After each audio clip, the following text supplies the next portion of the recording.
The part that I'm more focused on is, and I don't know how to exactly describe this, but it's like the top 1,000 or the top 10,000 people, right? And I don't have a list, but like it's it's all the top founders, top CEOs, top executives, top engineers, top VCs, and then kind of into the ranks, the people who kind of build and run the companies.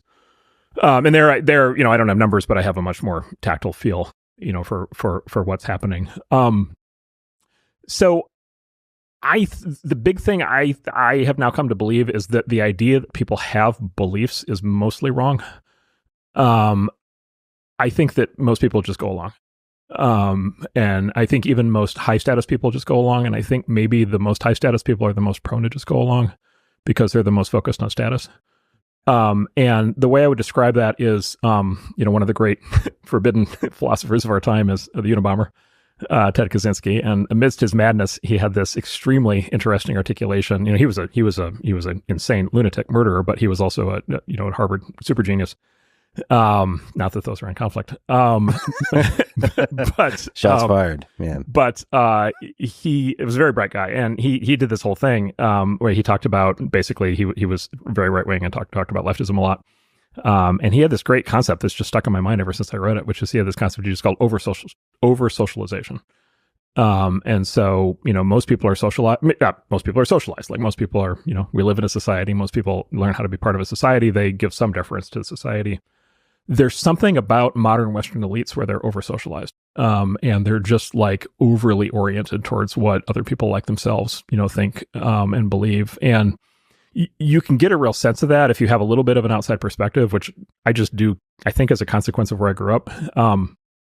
Like even before I had the views that I have today, there was always just this weird thing where it's like, why does every dinner party have the exact same conversation? Why does everybody agree on every single issue? Why is that agreement precisely what was in the New York Times today? Why are these positions not the same as they were 5 years ago? Right.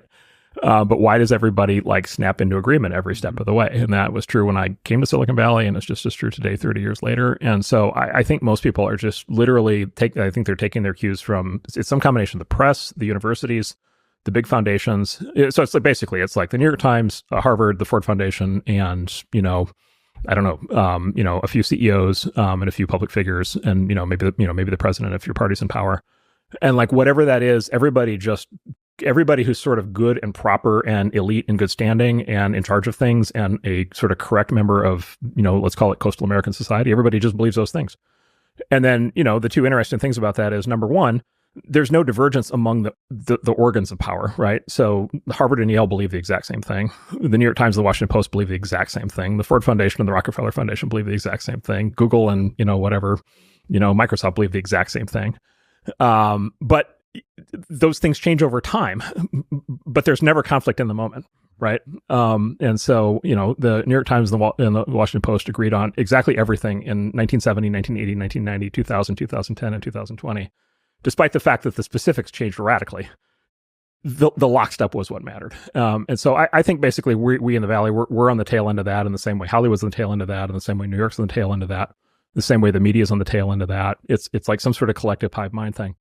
And I just go through that to say, like, I don't think most people in my orbit, or, let's say the top 10,000 people in the Valley, or the top 10,000 people in LA, I don't think they're sitting there thinking, basically, they probably think they have rock solid beliefs, but they don't actually have like some inner core of rock solid beliefs